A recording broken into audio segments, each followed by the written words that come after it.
I think given India's young population, if they can be given the appropriate skills, both technical skills, both soft skills, cultural knowledge, cultural context, how to conduct yourself, then there are many economic opportunities that open up in the rest of the world.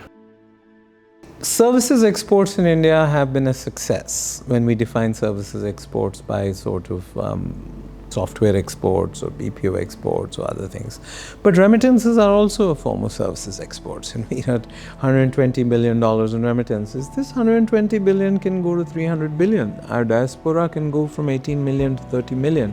I think there's a number of bilateral government-to-government relationships and agreements because they are open, but that will require a big raising of our game in certification, in training, in skill development, a whole private mobility industry which does the matching, public sector response which will be government to government, there'll be a non-profit response which will be in skill development.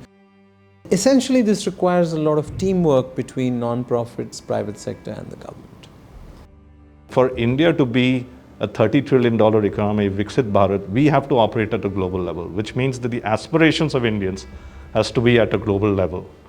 So for global skills mobility to work, one is, let's build an institution across the government departments of the Ministry of External Affairs, the Ministry of Skills Development and Entrepreneurship, the Ministry of Labour and Employment, and the Ministry of Finance.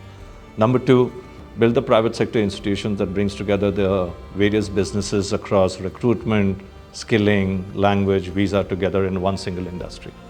The third piece is create the infrastructure around language and skilling, which we need the capacity to send people overseas. And number fourth, enable that infrastructure through financing, which is not only required from a skilling loan standpoint, but also the capital to deploy into this infrastructure build. Our remittances back are $125+ billion, highest of any country in the world.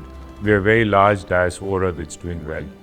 But given the demographics of the OECD countries, India can take that 125 billion to about 300 billion in a decade by 2035.